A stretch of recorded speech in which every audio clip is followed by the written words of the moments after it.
주님은 태초부터 계획하신 하나님의 뜻과 하나님의 때를 맞추시기 위해서 인류의 대표가 될 왕이 되시고 스스로 하나님과 사람들 가운데 대제사장이 되시죠. 그래서 히브리서 3장에 보면 그분이 대제사장이 되신다라고 직접적으로 언급하시면서 또 동시에 예수님은 자기가 희생 제물, 어린 양 희생 제물이 된다라고 그렇게 그래서 한 큰 제사를 섬기기를 원하셨어요.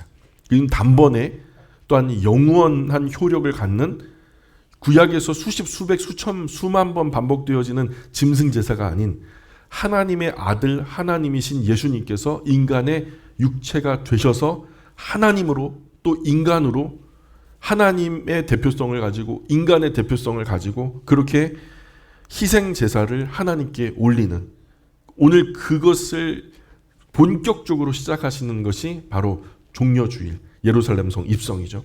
예루살렘 성 안에 예수님을 대적하는 사람들이 많았어요. 언제 저걸 잡을까, 잡아서 어떻게 죽일까 고민하는 사람들이 많은 그곳에 우리 보통 사람 같으면 절대로 안 들어가죠. 거기 왜 들어갑니까? 나를 대적하고 소리 소문 없이 죽이려고 하는, 제거하려고 하는 사람들이 많은 그곳에 못하러 들어가겠냐고요. 예수님은 그걸 아셨음에도 불구하고 들어가셨어요. 그렇게 되시기 위해서. 그래서 예수님은 예루살렘 성 입성은 왕의 큰 행차 또는 행렬이 아니었습니다.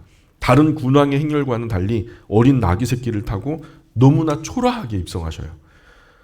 예수님의 모습은 마치 그 마음이 급한 사람에게는 참 용기가 없어 보여요. 뭐 그렇게 대단한 분이 하나님의 아들 하나님이라는 분이 군왕들보다 위에서 만왕의 왕으로 영광스럽게 임해야지 무슨 저런 찌질한 당나귀 한 마리 타고서 저러고 오냐 이렇게 욕하는 사람도 있었을 거예요. 반면 뜻을 이루려고 하는 사람들에게는 예수님은 아주 쉽게 포기해버리는 패배자의 모습이었을 거예요. 아이고 뭐 이루려고 하다가 저렇게 모든 것을 다 자포자기하고 저렇게 주저앉아? 과거 자신을 죽이려는 군중들 사이를 비집고 피해서 도망가는 예수님 모습 기억하시죠? 그가 주님의 복음을 하나님 나라의 복음을 전하니까 사람들이 막 죽이려고 했잖아요.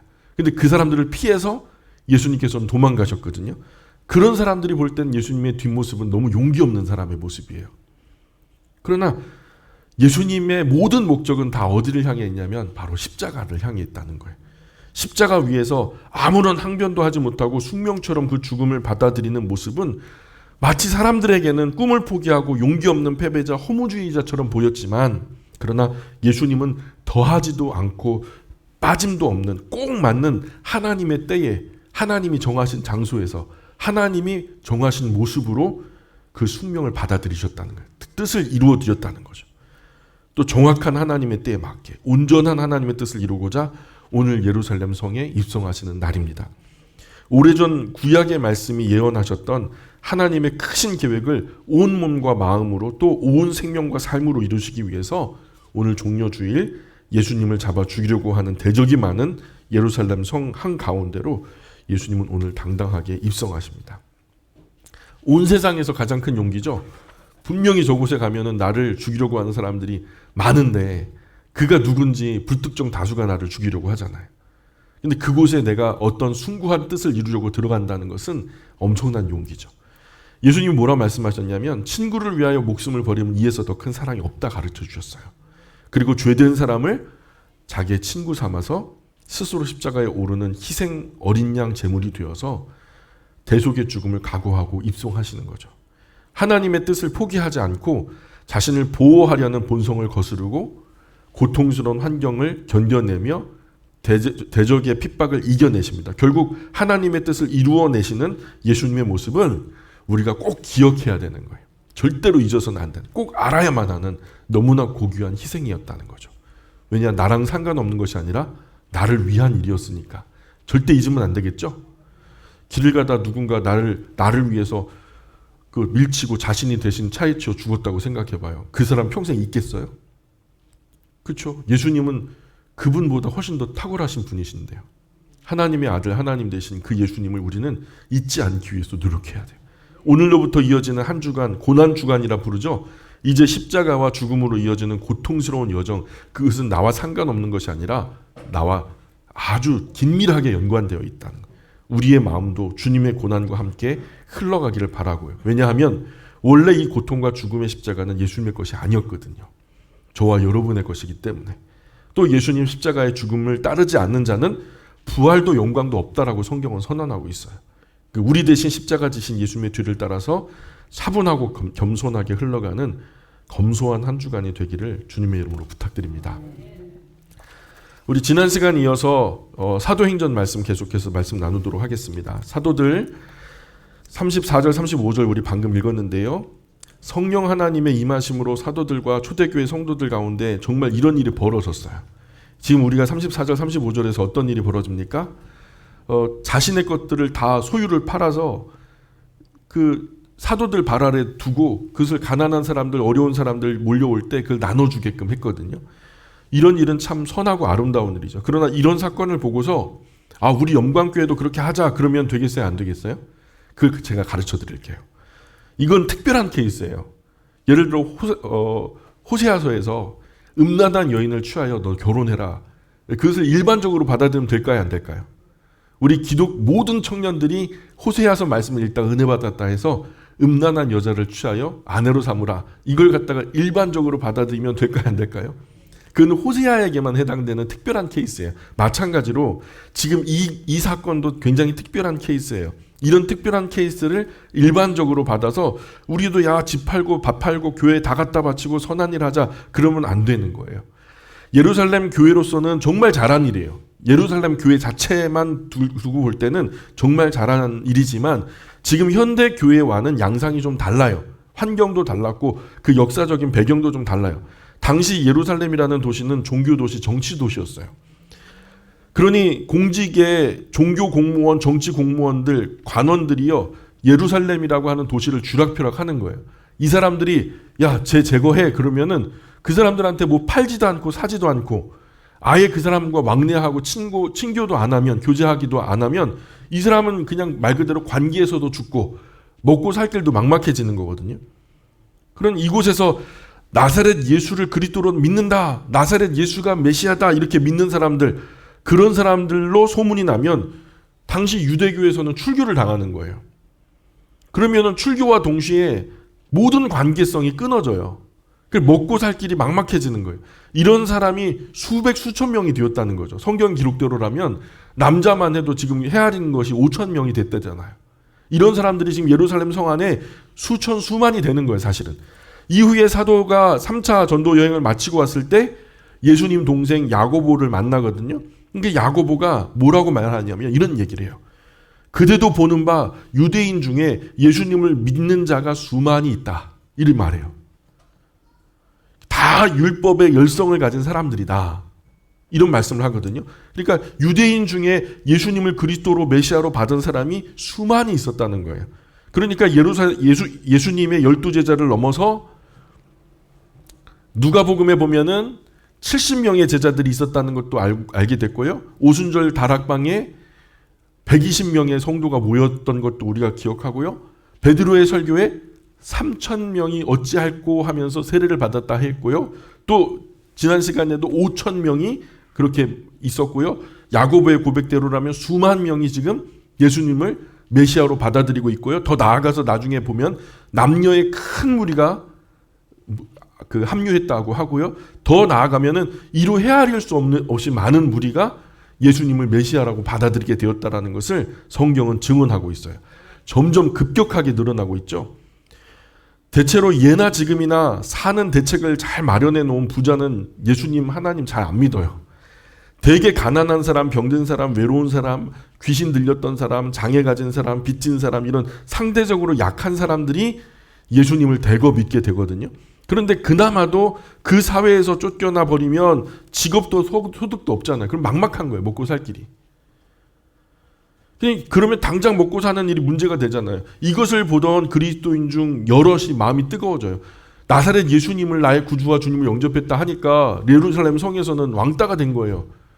내 물건 사지도 않고 팔지도 않아요. 누군가가 갖고 먹을 것을 사려고 하면은 팔지 않겠대요. 나사렛 예수 이단에게는 안 팔겠대요. 그러니까 어떻게 먹고 살겠어요. 그러니 예배당에 가갖고 그들이 모였던 작은 처소가 있었을 거예요. 예루살렘 교회라고 하는데 그 예루살렘 교회에 나와가지고 어찌할꼬 하고 있었지 않겠어요? 그런데 그 교회 안에, 교회 공동체 안에 나름대로 가진 것이 많은 사람들, 이런 사람들이 그런 안타까운 사정과 상황들을 보고서는 까짓것 뭐 재산 갖고 있으면 뭐 하겠어, 전부 싸가지고 갈 것도 아닌데 우선 사람은 살리고 봐야 되지 않겠어? 하면서 논과 밭을 팔아서 사도들 앞에 가져왔던 거죠. 그러면 사도들은요, 각 가정의 필요를 따라서 이렇게 먹을 만큼, 며칠 동안 먹을 만큼 음식을 나누기도 하고 또 필요한 것들을 나눠 주었다는 거죠. 그때와 지금이 상황이 같아요? 틀려요? 틀리죠. 지금은 경제적으로도 어느 정도 안정됐죠. 쌀값도 어느 정도 안정돼서 나라에서 잘 관리되고 있어요. 마음만 있다면 굶지 않을 수 있고요. 우리 교회 다녀가시는 할머니 또 여러 분이 계신데 제가 2리터 병에다가 쌀을 하나씩 담아놔요. 그럼 일주일에 한 번도 가져가시고 어떤 때는 2번도 가져가시고 그러면서 혼자 사시는데 그 정도 가져가면 아무 문제가 없대요. 또 귀한 섬김을 통해서 또 김치도 이렇게 조금씩 공급을 받아가지고 또 가끔씩 전달하고 주변에 이제 홀로 사시는 독거노인이나 은퇴하셔서 벌이가 없는 연약한 가정들을 섬기고 있는데 이분들 참 감사해해요. 꼭 필요한데 싱싱한 채소 과일 이런 거 먹기 힘들거든요. 이렇게 적절한 곳에 나눠질 때 참 저도 기쁘고 받는 분도 참 감사하고 어쨌든 지금 우리도 얼마 전 앞선 세대의 어르신들의 세대에서는요 먹고 사는 거 사실 문제였던 적 있죠. 그때는 우리가 어떻게 먹고 살았죠? 잘 사는 나라들에서 원조를 좀 주기도 하고, 그죠?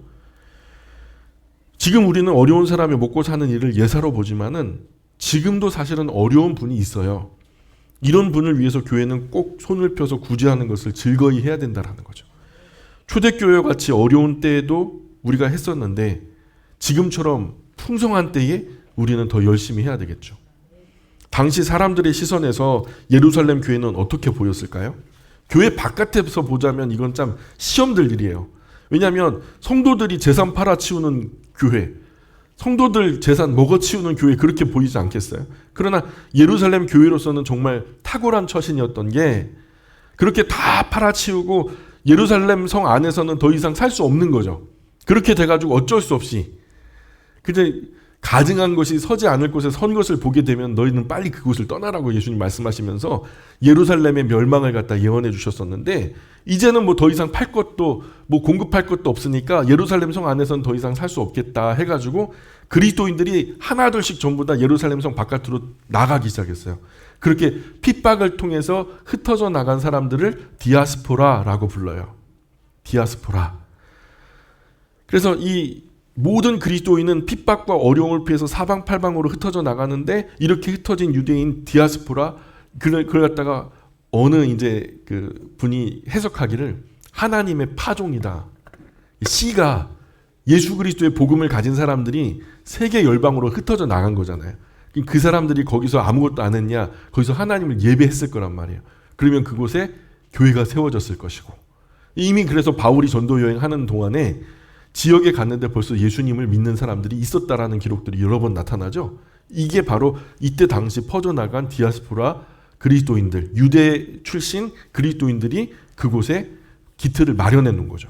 그래서 하나님의 파종이 이루어진 거죠. 예수님께서 베드로를 처음 부르실 때 너 지금 뭐하니? 그랬더니 물고기를 낚는다 그랬더니 예수님이 뭐라 말하죠? 내가 이제 너로 사람을 낚는 어부가 되게 하리라. 지금 여기서는 사람을 심는 농부가 되는 거예요. 농부가 씨를 뿌렸다. 그래서 하나님의 말씀이 곧 씨다. 근데 하나님의 말씀은 혼자 뿌려지는 게 아니라 꼭 누구와 함께 있어야 돼요? 사람이 마음에 내재하고 있어야 그것이 씨앗이 되는 거죠.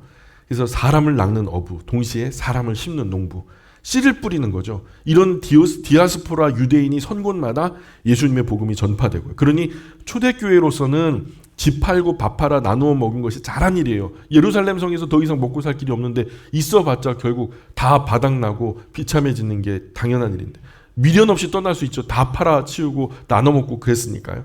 그리고 얼마 후 불과 몇 년도 지나지 않았은 이 주후 70년에 예루살렘은요 온 로마 군대가 에워싸기 시작하죠. 에워싸고 그때 당시 절기로 모였던 사람들까지 다 안에 갇혀버려요. 그래서 많이 잡는 사람들은 한 130만 명이 예루살렘 성에 갇혔다. 적게 잡는 사람들도 한 30만 명 이상이 예루살렘 성 안에 갇혔다. 근데 일반적으로 예루살렘 성 안에 있는 사람들이 한 30만 명 정도 됐대요. 그럼 적어도 한 100만 명 정도의 내외가 예루살렘 성 안에 갇혀 있었던 것으로 여겨지는데, 그 100만 명 정도가 로마 군대가 에워싸니까 나가지도 못하고 들어가지도 못하고 어떻게 해요? 그 안에서 굶어 죽는 거죠. 애를 막 잡아먹고 끓여 먹고.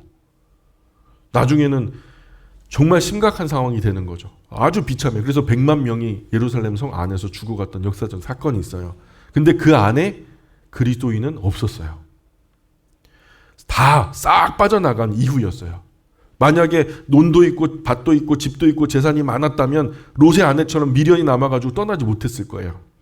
그러면 그것이 예루살렘 멸망 때 100만 명의 유대인과 함께 죽는 이유가 되었을 거예요. 그러니 예루살렘 교회로서는 바친 것도 잘한 것이고 먹어 치운 것도 잘한 것이고. 그러나 예루살렘 교회의 당시 상황은 오늘 현대 교회와는 또 다른 문제다라는 거죠. 그때는 그 케이스였고 지금은 이 케이스고. 이런 것을 모든 시대의 모든 교회 모든 성도에게 보편적으로 일반적으로 적용하면 된다 안 된다? 안 된다라는 거죠. 어떤 물건을 내 것이라고 한다면 사실 그 물건을 관리하기 위해서는요, 시간도 필요하고 열정도 필요하고 유지하고 관리하는데 얼마나 열정이 많이 들어가는지 몰라요. 자동차 하나만 가져도 때에 따라 엔진 오일도 갈아줘야 되고 기름 떨어지면 기름도 넣어줘야 되고 어디가 뭐 삐그덕거리는 소리가 들리면 정비소에 갖고 또 시간 내갖고 그걸 또 관리해줘야 되잖아요. 근데 그런 것들이 많아진다 생각해봐요. 내 소유가. 그만큼 피곤해지는 거 아니겠어요? 편리하기도 하지만 누리기도 하지만 사실 그것 때문에 많이 부담이 되고 힘드는 것도 사실이죠. 이런 원리를 일찍 터득한 분들이 미니멀리즘이라고 해가지고 꼭 필요한 최소한의 것만 갖고 나머지 부분은 사회 공유적인 개념으로 생각하자. 그래가지고 모든 가정마다 뭐 프린터가 다 있어야 될 거 아니죠. 사무실을 갖다가 요즘에는 하나로 하고 가운데 네트워크 프린터 되게 비싼 걸 하나 가운데 놓고요. 각 사무실에서 거기서 그 하나의 프린터로 다 사용하거든요. 전에는 책상마다 프린터 하나씩 다 있었어요. 그럼 얼마나 손해예요? 근데 공유를 하니까 절약이 되더라는 거예요. 더 양질의 것을 내 것처럼 쓸 수 있다는 거죠. 이런 미니멀리즘으로 해가지고 사회 공유적 개념으로 지금 운동을 벌이고 계신 분들이 참 많아요. 이런 일에 우리 그리스도인이 동참하는 것은 물론이고 앞장서는 거 옳다고 저는 봐요. 중복 투자가 너무 많거든요. 우리가 가진 것 중에서도 통용할 수 있는 것은 함께 사용하면 좋겠어요. 닳고 없어지는 것만 아니라면 내가 안 쓸 때 다른 필요한 분이 돌려가면서 쓰면 얼마나 좋겠어요. 2개 있으면 하나 주고 필요한 대로 쓰는데 남으면 더 넘치는 부분에 대해서는 흘려보내고, 예수전도단에서는 그래서 이제 뭐 어떤 여행을 간다거나 뭐 그럴 때 제가 예수전도단의 신학을 갖다 지지하는 것은 아니지만 마음에 드는 하나가 있냐면 플로잉이라고 하는 문화가 있어요. 뭐냐면 전부 다 어느 한 그 외국에 전도 여행을 가려고 하는데 비행기 값이 부족해요. 근데 누구는 남거든요. 그래서 넘치는 분이요, 모자라는 분에게 넘치는 만큼 부어주는 거예요. 그걸 플로잉이라는 용어로 정리를 해놨더라고요. 그래서 이런 교회 안에서도 플로잉의 문화가 있었으면 좋겠어요. 오늘 교회는 가난한 사람에게 손을 펴 구제하는 것을 잘해야 돼요. 우리는 초대교회 그리스도인과는 다르게 핍박받아 도망갈 것도 아니잖아요. 우리가 뭐 여기 털을 갖다 거두고 어디로 도망갈 거 아니잖아요. 그러니 재산 팔아 교회에다가 다 갖다 바친다 이런 소문이 세상에 나면 이것도 되게 괴로운 거라. 이건 아닌 거고요. 유무상통하는 생활 공동체를 할 수 있는 경우도 있어요. 뭐 어떤 경우냐면 서로 없는 경우에 재산에 뭐 아무것도 없어요. 뭐 그 소유권을 주장할 만한 아무것도 없어요. 그러면 가치 없으니까, 잃을 것도 없으니까 함께 생활 공동체에도 괜찮아요. 어차피 잃을 것도 없으니까. 김진홍 목사님이 둘의 공동체 했잖아요. 둘의 공동체 할 때 그때 공동체에 함께 했던 사람들은요, 봉천동 달동네 사람들이에요. 자기의 소유가 하나도 없었어요. 그 사람들 남양 쪽으로 인도해가지고 그 간척지 사업, 누구든지 와가지고 여기서 먹고 살아라 해가지고 나라에서 공급해준 그 땅에다가 그냥 계속해서 모를 심는데 다 타죽잖아요. 여러 차례 타죽는데 한 3년 동안 민물을 붓고서 열심히 노력하다 보니까 소금기가 가라앉으면서 알곡이 무르익어서 이제 건강한 곡식을 열매 맺게 됐단 말이에요. 그 큰 성공이 있었던 거죠. 너무나 없이 사는 사람들, 아무것도 가진 것이 없는 사람들을 이끌고 김진동 목사님 둘의 공동체를 이끌어서 세계적인 어떤 성공 사례로 우리가 잘 기억하죠. 근데 김진동 목사님 책을 읽어보면 초창기 얼마나 고생을 했는지 몰라요. 고생한 이야기는 말로 다 할 수가 없어요. 없는 사람 모아놨는데 재산은 서로 없어 문제가 되지 않아요. 뭐 네 것 내 것이다라고 주장할 만한 게 없으니까. 근데 재산은 없는데요. 뭐가 많았냐면 말은 많은 거예요. 말은 많은 거예요. 이렇게 해갖고 한국 사람들은 공동체 하기가 그래 힘들대요. 일본 사람들도 생활협동조합 형식으로 운영되어지는 것이 한 1,000개 미만 정도 있어요. 지역에 이제 가족이 핵가족화되고 가족 자체가 분해되기 시작하면서 그 지역에서 오래 살았던 분 중에서 막 70세 처녀가 계시고 80세 처녀, 뭐 90세 총각 이런 분들이 계시잖아요. 그럼 누가 책임지냐고요. 나라가 어려우니까 그 동네가 하나의 조합이 되는 거죠. 생활 조합이 돼가지고 그 수백 명의 어르신들을 이때 아우르면서 생활이나 모든 부분들을 뒤에서 책임지는. 그래서 그 수백 명의 사람이 사회에 나가서 돈을 벌어서 조합비를 운영하거든요. 그래서 살 곳도 좋은 집을 제공하기도 하고 먹을 것도 건강한 것, 양질의 것으로 먹이고 함께 쓸 시설도 알차게 투자해서 어느 공동체 가면은 그 일본의 어떤 조합 가면은요 큰 풀장이 그 동네 소유예요. 동네에 멤버십만 있으면 마음대로 사시사철 가가지고 온천으로 된 풀장을 사용하기도 하고요. 부럽죠. 그게 이제 건강한 생각을 가진 사람들은 그런 조합이 가능하거든요. 그래서 서로 아끼면, 왜냐하면 다 자기들의 주머니에서 나온 것으로 이게 만들어진 거니까 함부로 사용하지도 않고요. 주인 정신 가지고 서로 아끼면 사용한다 그래요. 이 사람들은요 공유 개념이 생활에 배어 있어서 서로 시설을 함부로 또 험하게 사용하는 일은 뭐 거의 드물다고 해요. 그래서 수백 명이 벌어서 조합을 운용하니까 자녀들 배울 때에도 아이를 낳아서 자녀를 키우는데 교육비가 문제가 된다? 전혀 100% 풀 스칼러십 다 장학금으로 다 아이들을 대학교까지 하고요. 의료, 뭐 여행, 출산, 장례 등등 어느 하나 걱정 없이 마을에서 운영하는 회관에서 결혼하면 되는 거고 마을에서 운영하는 장례식을 거쳐서 선산에 그렇게 무덤에 묻히면 되는 거고 뭐 이런 식으로 조합에서 그렇게 든든하게 새로운 어떤 개념의 공동체 생활을 이루고 있다 그래요. 우리나라도 저출산 고령화 단계에 이미 들어섰기 때문에 제가 단톡에 올려드렸던 영상 혹시 보셨어요? 저출산 문제에 대해서 서울대학교에서 사로잡다라고 하는 그런 어떤 기획을 지금 하고 있는데 그걸 가만히 들어보니까 우리나라 고령화 사회의 지금 이 심각성이 우리가 체감하는 것보다 훨씬 더 심각하다라는 것을 제가 이해하게 됐는데 한번 꼭 보시기 바래요. 정말 그래요. 이런 부분에서 이미 적극적으로 연구하고 있는 분들이 있다는 것을 제가 알아요. 지금 우리는요 지극히 작은 핵가족, 심지어 1인 가족 시절에 가족이나 가문 안에서 이런 사회 문제를 해결하기에는 어려운 시절에 우리가 서 있어요. 가정 안에서 한 분의 장애나 한 분의 노인성 질병 관련해 가지고 어려움을 당하고 있다. 그럼 가족 하나가 책임지기가 어려워요. 이런 상황에서 교회도 진지하게 기도하고 고민하면서 경건한 새로운 폼을 준비해야 될 때가 됐다. 저는 그렇게 생각합니다. 어쨌든 그래서 34절 35절의 말씀은 모든 그리스도인 모든 교회에 해당하는 보편적인 일반적인 원리는 아니다. 이때 예루살렘 교회의 아주 특별한 역사적인 배경에서 특별하게 시행되었던 어떤 일이죠. 근데 이것을 가지고 이 본문을 읽으면서 수많은 부흥 강사님들, 많은 목사님들이 짜내고 막 그러는데 쓰는데 잘못 인용하는 거예요. 그거는 성경의 흐름상 맞지 않은 적용이다. 기억하시고 36절 같이 읽어보겠습니다. 36절 시작. 구브로에서 난 레위족 사람이 있으니 이름은 요셉이라 사도들이 일컬어 바나바라 번역하면 위로의 아들이라 하니 아멘. 자, 모든 재산을 팔아 사도들 앞에 두었던 대표적인 사람이 이 구브로 키프로스 섬 출신의 레위족 사람, 레위 지파에 속한 사람, 본명은 요셉. 그러나 사람들은 그를 뭐라고 불렀냐면 바나바라고 불렀던 사람이 있었대요. 바나바는 바르는 아들이라는 것이고요. 나바스가 위로거든요. 그래서 바르나바스가 합쳐져 갖고 바나바가 된 거예요. 그래서 위로의 아들이라는 뜻으로 별명으로 불렀어요. 그 사람이 하는 행동의 패턴이 너무 사람들을 많이 위로하고 섬기고 그러다 보니까 너는 그냥 요셉이라고 부르기보다는 그냥 바나바라고 부르는 게 어울려 하면서 바나바를 이렇게 인격적인 사람으로 성경은 표현하고 있죠. 바나바의 삶을 보면 이름 그대로 살았다는 것으로 여겨져요. 사람들을 위로하고 권면하고 다독거리고 그래서 실망한 그 자리에서 일으켜 세우는 사람. 사실 그 위대한 사도 바울도 이 바나바가 없었으면 다시 서지 못했을 거예요. 그래서 예루살렘에서 제자들과 부딪혔어요.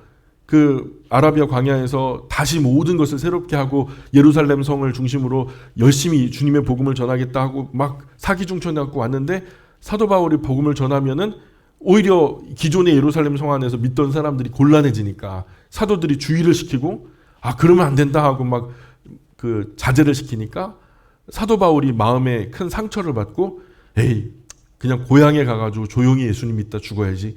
그러고서 길리기아 다소로 그냥 가버려요. 자기 고향으로.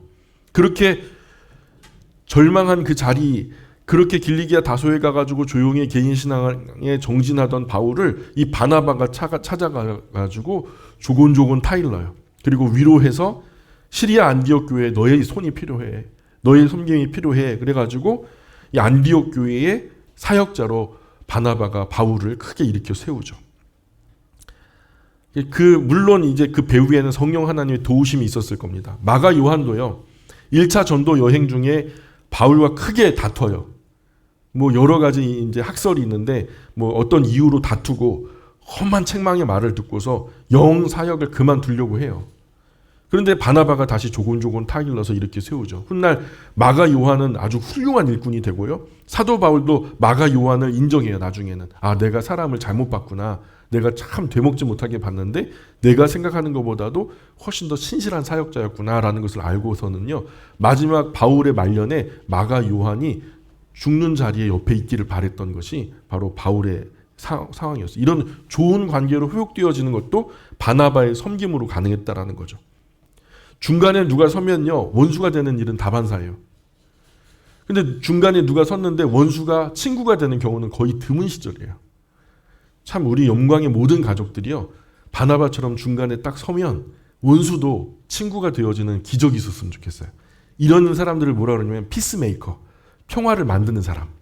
하나님은요. 우리 그리스도인들로 세상과 하나님 사이에서 피스메이커로 세우셨어요. 세상이 오해하고 있는 그 오해를 풀어서 하나님과 평화하게끔 하는 그런 중간자적인 다리를 놓는 사람들이라고 하죠. 다노스다. 그런 사람들이 바로 저와 여러분인 줄 믿습니다. 그래서 성경에는 잘 나타나고 있지는 않지만 바나바는 약한 사람, 낙심한 사람, 절망한 사람, 상처받은 사람들을 찾아가서 그들의 말을 들어주고 이해해주고 그러나 거기에 머무른 것이 아니라 다시 일으켜 세워서 하나님의 거룩한 소망의 일을 받들게 했을 거예요. 사실 이런 일을 하라고 목사님, 장로님, 권사님, 집사님 세우는 거예요. 특히 권사님의 주요 의무가 뭐냐면 주요 책임이 바로 이거예요. 바나바가 했던 사역. 일명 바나바 사역. 권사님들이 하셔야 하는 게 이 일이에요. 내가 잘하고 있나? 권사님들 중에서 내가 과연 권사 사역을 내가 잘하고 있나? 할 때 바나바 관련된 성경, 사도행전의 성경 구조를 소리내서 한번 읽어보시기 바래요. 가끔 우리 교회에 새로운 가족이 와서 친구도 없이 어쩌나 하고서 망설이는 분들이, 어색한 분들이 있어요. 이 권사님들 이런 분들 절대로 혼자 두어서는 안 되죠. 뭐 권사님들 책임만이 아니에요. 우리 모든 영광의 가족이 다 신경 써야 되는 부분인데 특별하게 따뜻하게 다가가 관심으로 인사하고 그들의 말을 듣고 때로는 위로하고 격려하는 그런 역할의 주요 중심에 권사님들이 계신다. 비단 권사님들뿐만 아니라 영광가족 누구라도 그럴 수 있어야 된다고 저는 생각해요. 이것이 우리 교회뿐만 아니라 모든 교회의 정말 중요한 은사요 또 사역이거든요. 내 말 하는 것이 아니라 남말 들어주는 거. 그래서 은쟁반의 옥구슬처럼 적절한 때에 적절한 위로의 말, 격려, 북돋우고 일으켜 세우는 사람. 그렇게 하나님의 영광 일을 위해서 사람 발견하고 세우고 함께 일하는 사람. 이 바나바 한 사람의 섬김의 시작으로 시리아 안디옥 교회는 엄청난 부흥을 맞이하죠. 그래서 사도 바울도 그 겸에 세워지고 그래서 아시아 대륙과 유럽 대륙과 나중에는 아메리카 대륙과 극동의 아시아 우리나라까지 지금 중국 대륙까지 주님의 복음이 누구 때문에 사실은 일이 이루어지고 있냐면 바울인데 사실 바울을 세운 것은 바나바라는 거죠. 다 누구의 열매일까요?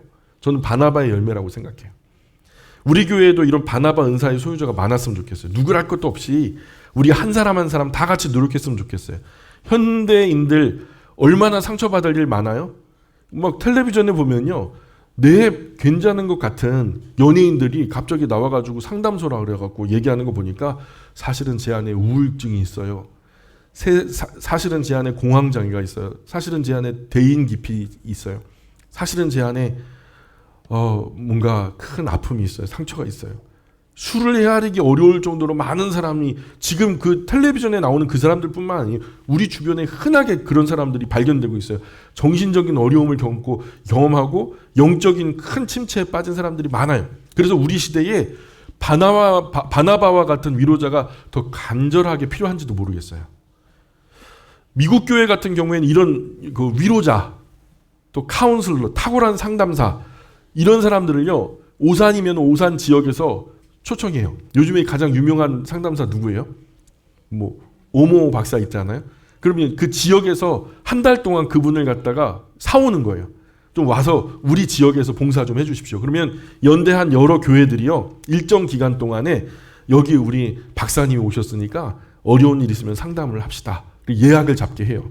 그래서 한 달 동안 예약을 받아서 그 지역 교회의 심각한 문제들 수위를 정하고 진짜 심각하다고 하는 이 지역의 교회에 속한 어려운 가정들을 이렇게 돌보는 일을 하고 교회들은 그것을 위해서 비용을 지불하죠. 그래서 우리 목회자 아무리 목회자라 해도 알코올 중독 우리가 어떻게 치료해요? 예? 마약 중독을 우리가 어떻게 손대냐고요. 그건 전문적인 식견이 있어야 되는 거예요. 처방도 필요해요. 심지어는 약물도 다룰 수 있어야 되고 설 건드렸다가는 오히려 문제가 더 커져서 심지어는 심지어 그 상담 끝에 자살하는 사람도 있어요. 어설픈 사람 만나면. 그건 우리가 할 수는 없는 거예요. 우리는 일반적으로 평범하게 섬기는 것에 대해서는 할 수 있지만 성경을 전하고 가르치는 이런 일들을 할 수 있지만은 이런 알코올 중독, 마약 중독, 성 중독 등등 게임 중독 이런 중독으로 고통받는 그 지역의 사람들이 이런 탁월한 상담사가 지역교회에 왔다고 하면 교회로 몰려들어서 그 프로그램에 참여해요. 그래서 대부분의 그 알코올 중독이나 이런 여러 중독에 대한 치료 프로그램은요. 미국 교회 안에서는 흔하게 있어요. 한국 교회는 답답하면 어떻게 해요? 이런 어떤 중독이 있거나 도박 중독 이런 거 있어가지고 답답하면은 주여 하면서 산으로 올라가죠. 산으로 올라가요. 주여 삼창하고 소리 지르고 속 시원해질 때까지 있다가 오면 되는 걸로. 절대로 그렇게 해결이 안 되거든요. 그러나 거기에서 사실 산에 올라가가지고 문제 해결하기보다는 큰 문제를 달고 오시는 분들이 많아요. 사실 목회자로서 마음 놓고 추천할 만한 기도원은 사실 우리나라에는 없어요. 기도원은 건강하지 못해요. 각자가 몸담고 있는 교회를 중심으로 기도하셨으면 좋겠어요. 어쨌든 37절 한번 건너가 볼까요? 37절입니다. 그가 밭이 있음에 팔아 그 값을 가지고 사도들의 발 앞에 두니라. 그래서 많은 성경학자는 바나바가 70인 제자 그룹 속에 속해 있었던 것으로 여겨요. 사도행전 15장에 가보면요. 사도들과 장로들이라고 거론되고 있거든요. 그렇다면 이 장로들은요. 교회의 어른들이었을 것이고요. 실제 일꾼은 7 집사님을 비롯해서 70인 제자 정도의 사람들로 여겨지고 있어요. 늘 말씀드리지만 이 70인 제자나 7 집사님 같은 분들은요. 절대로 사도들보다 못하지 않았다는 거예요. 예수님과 함께한 시간이 사도들보다 짧았을 뿐이지 실력이나 헌신도에 있어서는 사도들보다 훨씬 더 탁월했고 나았을 것으로 여겨져요. 사도들은 어떻게 뽑히죠? 사도들은 어떻게 만들어지는 거예요? 예수님이 나를 따르라 하면은 따르면은 사도가 됐잖아요. 그쵸? 근데 7 집사님 같은 경우에는 어떻게 뽑히죠? 그때 당시 5,000명이나 되는 사람이 헌신되고 세례받겠다 했던 그 사람들 중에 뽑히기를 성령이 충만하고 지혜가 있고 모든 주변의 사람들에게 칭찬받는 사람을 뽑자. 5,000명 중에 뽑힌 사람들이에요. 그러니까 12사도보다 전혀 못한 사람들이 아니란 말이에요.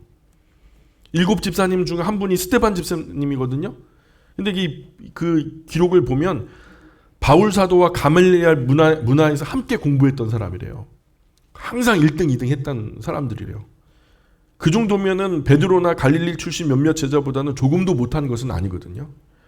그렇다고 베드로보다 낫다고 말할 수도 없지만 그보다 못하다라고 할 만한 이유도 찾지 못해요. 적어도 나이 30쯤이었을 것 같아요. 영광 청년들 30쯤에 지금 계신 분들 있죠? 30대. 그죠? 30대 다 있잖아요. 지금의 평균 기대 수명이 한 80대 초반이에요. 82점 몇 세, 83세 정도 되는데 넉넉 잡고 이거는 이제 어떤 미니멈이니까 90세라고 한다면 요즘 우리는 이런저런 배움 준비로 공부하는 나이가 한 30세까지 늘어나 버렸어요. 대학교 졸업하면 벌써 24, 5, 6까지 가는데 아이들 군대까지 갔다 오면은 한 7, 8 정도까지도 공부하는 친구들이 대학원까지 가면 30살 금방 넘죠.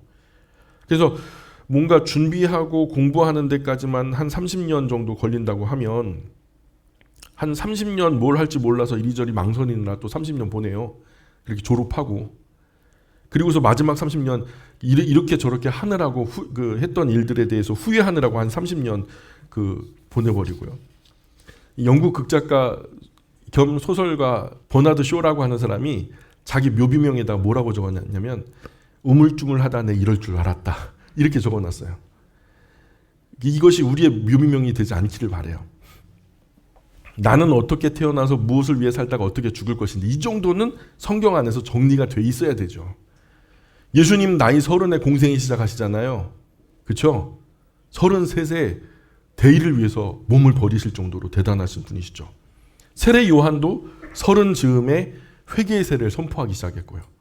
예레미야도 30 즈음에 부름을 받고요. 에스겔도 30 즈음에, 스가랴도 30 즈음에 인생을 건 사역을 시작하죠. 다윗도 30 즈음에 유대 지파의 왕이 되죠. 솔로몬도 30 즈음에 왕이 되고요. 공자도 뭐라 그랬냐면 30 입지라. 뜻을 세우란 얘기예요. 그래서 석가모니도 29에 출가하죠. 30 즈음이잖아요. 성경이든 세계사든 30 즈음에 자기가 살아갈 명확한 방향을 잡아요. 인생 90이라고 하면은 30년 배우고 그리고 그 안에 결혼하고 가족을 이루어 뜻을 세우고 또 30년 우직하게 나아가면 좋죠. 그리고 마지막 남은 노년의 사역은 나만을 위한 삶이 아니라 과거 60년은 나를 위한 삶이었다면 마지막 남은 30년은 주변을 돌아보면서 거룩하고 경건한 일에 후배를 세우고 다음 세대를 일으키고 하는 그런 봉사를 하면 정말 멋지겠다. 오늘 교회를 보면 사실 성도가 목회자보다 못한가요? 전혀 그렇지 않거든요. 배움도 목회자보다 훨씬 더 탁월한 분들이 많아요. 목사가 교회 안에서 가는 독특한 입지 때문에 기독교계 분위기는 더 잘 알지 못해요. 자 보시면은 성도 중에 성경이든지 학문이든지 사회적인 경험이든지 훨씬 더 탁월한 인재가 많이 있어요. 초대교회는 가르침을 받았고 또 가르치는 교회였어요. 또 초대교회를 둘러싼 세상과 환경은 그렇지 않았지만 초대교회 안에서는 굉장한 기쁨이 있었다는 거예요. 또한 초대교회에는 교회 안에서 무언가 거룩하고 경건한 일이 계속 일어났어요. 병자가 병석을 털고 일어나든 절망한 사람이 새 힘과 소망을 얻든 복음에 무지한 사람이 하나님의 말씀 위에 굳게 일어서든 사람이 계속 일어나고 살아나는 일들이 벌어졌어요. 그게 육체적이든 정신적이든 영적이든 교회 안에서 무언가가 살아나는 기적이 계속해서 일어났단 말이에요. 또한 초대교회는 사방팔방 칭찬 듣는 교회였죠. 우리 지역에서도 칭찬받아야 돼요. 그럴 일을 우리도 빨리 시작해야 되고요. 이미 적지 않게 하고 있어요. 선한 일, 좋은 일 많이 제안해 주시길 바라요. 함께 이룰 수 있었으면 좋겠어요. 또한 초대교회는 모이면 말씀 배우고요. 기도하고 흩어지면 배운 것을 또 전하고요. 그리고 초대교회는 성도의 고상한 아름다운 교제가 있었다는 거예요. 물질적인 것으로 구차하게 째째하게 하지 않고 서로 부족한 부분을 아낌없이 채워주었고 어떤 부분에서는 통용하며 서로가 서로를 온전하게 하는 그런 교회가 초대교회였다라는 거죠. 우리가 초대교회에서 이 외에도 본받아야 할 많은 부분들이 있죠. 그러나 초대교회, 즉 예루살렘 교회 안에 다 좋은 점만 있었나요? 그렇게 보진 않아요. 그랬으면 얼마나 좋겠어요? 그러나 그것은 아니죠. 지상교회 중에 완전한 교회는 단 한 교회도 없어요. 첫 번째로 보면 이 히브리파와 헬라파 간에 갈등이 있었어요. 유대교 출신 그리스도인과 헬라 출신, 예수님을 알지 못하니까 하나님을 알지 못하는 사람들 가운데 예수님을 믿게 된 사람들 가운데 갈등이 있었어요. 그래서 히브리파는 여전히 히브리 문화의 고유한 것들을 고수하려고 하는 입장이었고, 그러나 헬라파는 여전히 진보적이다 못해 급진적으로 막, 그래서 복식, 입고 먹는 것 자체가 달랐어요. 성전을 중심으로 사두개인 제사장 그룹 안에 사실 알렉산더라는 이름을 어떻게 달아요?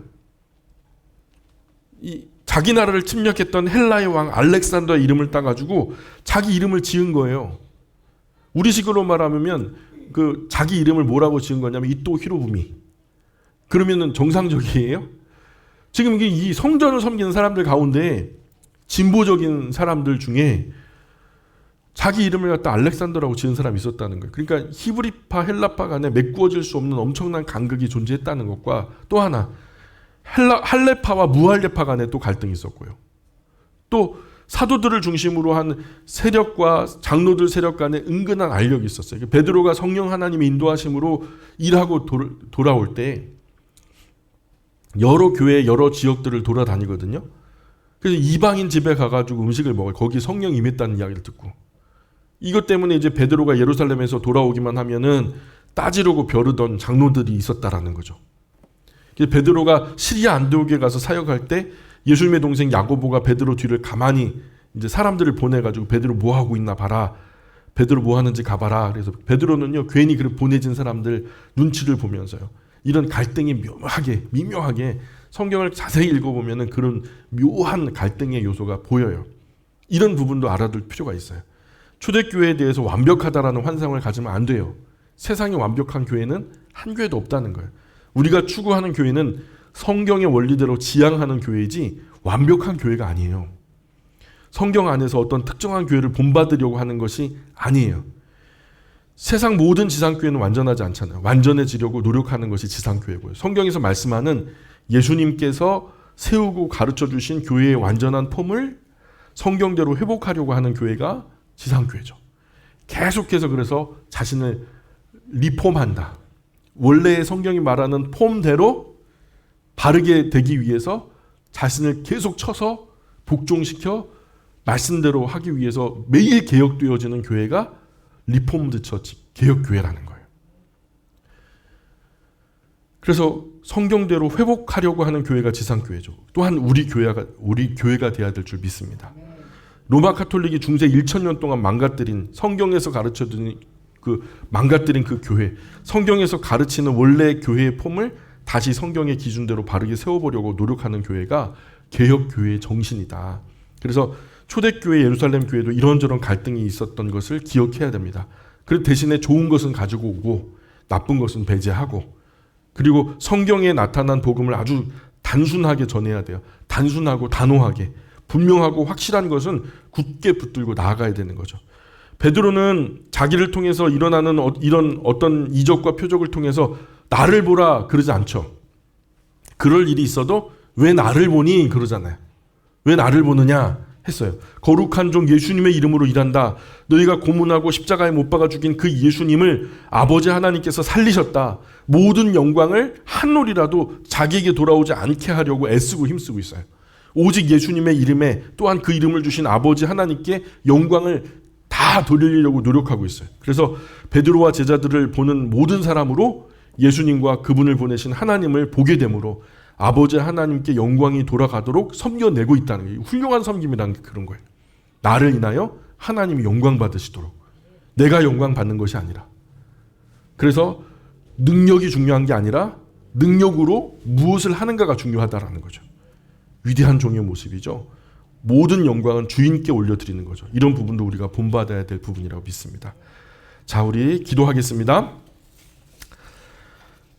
귀하신 하나님, 은혜와 사랑 감사합니다. 사도행전 4장의 말씀을 통해서 우리가 회복되어야 할 교회의 원형을 생각해 봅니다.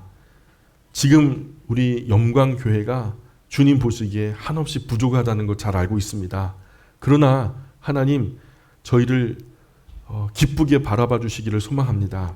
저희 안에 하나님의 말씀의 원형의 교회대로 회복하고자 하는 열망이 있습니다. 정말 바르게, 잘은 못하더라도 한 걸음을 걷더라도 바른 방향으로 하나님 보시기에 기쁨이 될 만큼 아름다운 모습으로 행하고자 노력하는 저희들 안에 소망을 주님께서 보십니다. 주님, 이 몸 되신 교회를 통하여서 하나님의 거룩한 뜻을 이루어 주시고 또한 이제 저희가 보지 못하던 거룩한 사역의 소명들을 저희의 눈에 발견되게 도와주시고 또 실천할 수 있도록 믿음의 용기를 더하여 주옵소서. 하나님, 새로운 한 주간을 주님께 의지합니다. 홀로 영광 받아 주옵소서. 감사하며 예수님 거룩하신 이름 의지하여 기도합니다. 아멘.